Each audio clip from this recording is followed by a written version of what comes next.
bad enough for the gallows and yet too bad to live among their virtuous countrymen at home.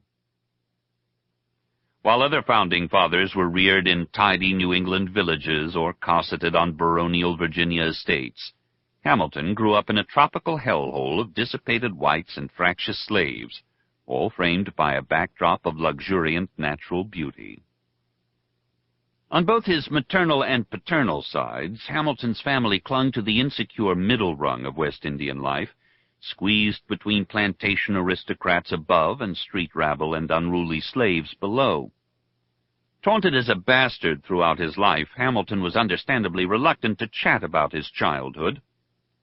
"My birth is the subject of the most humiliating criticism," he wrote in one pained confession. And he turned his early family history into a taboo topic, alluded to in only a couple of cryptic letters. He described his maternal grandfather, the physician John Fawcett, as a French Huguenot who emigrated to the West Indies in consequence of the revocation of the Edict of Nantes, and settled in the island of Nevis and there acquired a pretty fortune. Revoked in 1685 by Louis XIV, the Edict of Nantes had guaranteed religious toleration for French Protestants. "I have been assured by persons who knew him that he was a man of letters and much of a gentleman." Born 10 years after his grandfather's death, Hamilton may have embellished the sketch with a touch of gentility. In the slave-based economy, physicians often attended the auctions, checking the teeth of the human chattel and making them run, leap, and jump to test whatever strength remained after the grueling middle passage. No white in the Sugar Islands was entirely exempt from the pervasive taint of slavery. The archives of St. George's Parish in the fertile mountainous Gingerland section of Nevis record the marriage of John Fawcett to a British woman, Mary Uppington, on August 21st, 1718.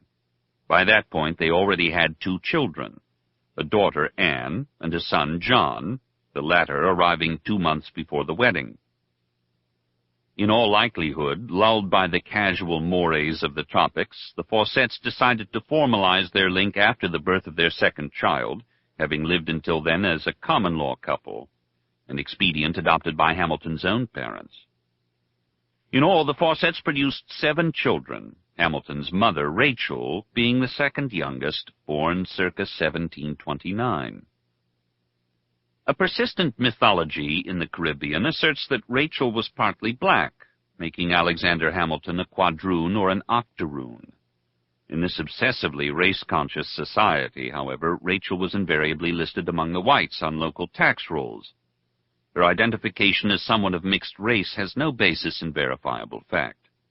The folklore that Hamilton was mulatto probably arose from the incontestable truth that many, if not most, illegitimate children in the West Indies bore mixed blood.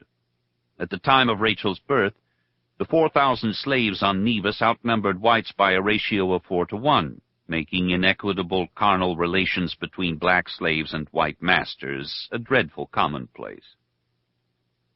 Evidence indicates that the Fawcett marriage was marred by perpetual squabbling, perhaps compounded by the back-to-back deaths of 2 of their children in 1736, and the blight that parched the island the next year. Mary Fawcett was a pretty, socially ambitious woman, and probably not content to dawdle on a stagnant island. Determined and resourceful, with a clear knack for cultivating powerful men, she appealed to the Chancellor of the Leeward Islands for a legal separation from her husband. In the 1740 settlement, the Fawcetts agreed to live separately and apart for the rest of their lives, and Mary renounced all rights to her husband's property in exchange for an inadequate annuity of £53. It is possible that she and Rachel traversed the narrow 2-mile strait to St. Kitts, where they may even have first encountered a young Scottish nobleman named James Hamilton. Because her mother had surrendered all claims to John Fawcett's money, 16-year-old Rachel Fawcett achieved the sudden glow of a minor heiress in 1745 when her father died and left her all his property. Since Rachel was bright, beautiful, and strong-willed, traits we can deduce from subsequent events, she must have been hotly pursued in a world chronically deficient in well-heeled, educated European women. Rachel and her mother decided to start anew on St. Croix, where her much older sister Anne and her husband James Lytton had prospered, building a substantial estate outside the capital, Christiansted, called the Grange. The Lyttons likely introduced them to another newcomer from Nevis, a Dane named Johann Michael Levine, who had peddled household goods and now aspired to planter status. The name Levine, L-A-V-I-E-N, can be a Sephardic variant of L-E-V-I-N-E, but if he was Jewish, he managed to conceal his origins. Had he presented himself as a Jew, the snobbish Mary Fawcett would certainly have squelched the match in a world that frowned on religious, no less than interracial, marriage. From fragmentary evidence, Levine emerges as a man who dreamed of plucking sudden riches from the New World, but stumbled, like others, into multiple disappointments. The year before he met Rachel, he squandered much of his paltry capital on a minor St. Croix sugar plantation. On this island of grand estates, a profitable operation required 50 to 100 slaves, something beyond the reveries of the thinly capitalized Levine. He then lowered his sights appreciably and, trying to become a planter on the cheap, acquired a 50% stake in a small cotton plantation. He ended up deeply in hock to the Danish West India and Guinea Company. Beyond her apparent physical allure, Rachel Fawcett must have represented a fresh source of ready cash for Levine. For Alexander Hamilton, Johann Michael Levine was the certified ogre of his family saga. He ruled the day that his grandmother auctioned her daughter off, as it were, to the highest bidder.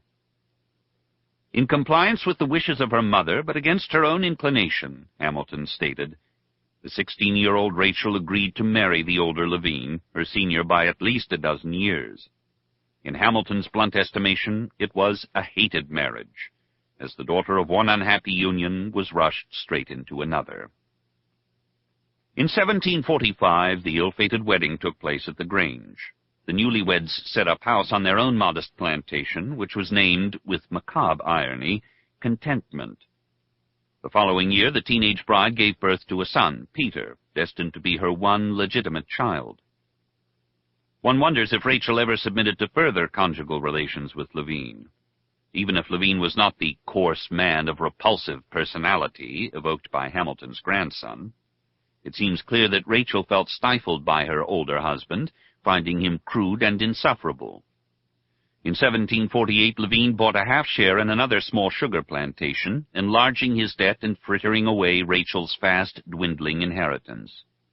The marriage deteriorated to the point where the headstrong wife simply abandoned the house around 1750.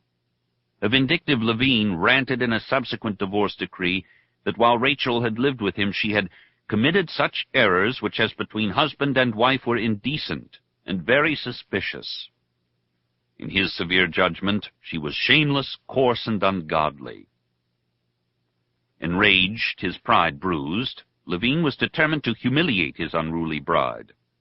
Seizing on a Danish law that allowed a husband to jail his wife if she was twice found guilty of adultery and no longer resided with him, he had Rachel clapped into the dreaded Christiansvern, the Christiansted fort, which did double duty as the town jail.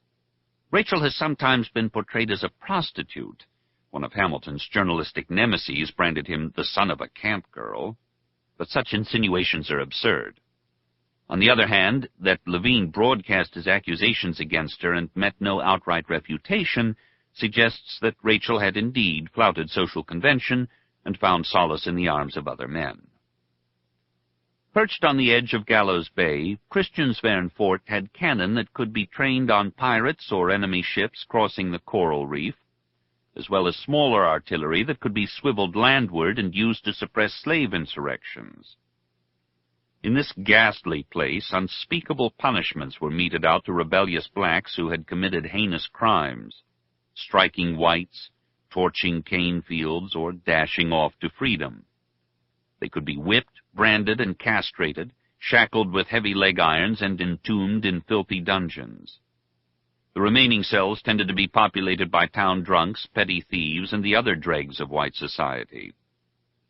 It seems that no woman other than Rachel Levine was ever imprisoned there for adultery. Rachel spent several months in a dank, cramped cell that measured 10 by 13 feet.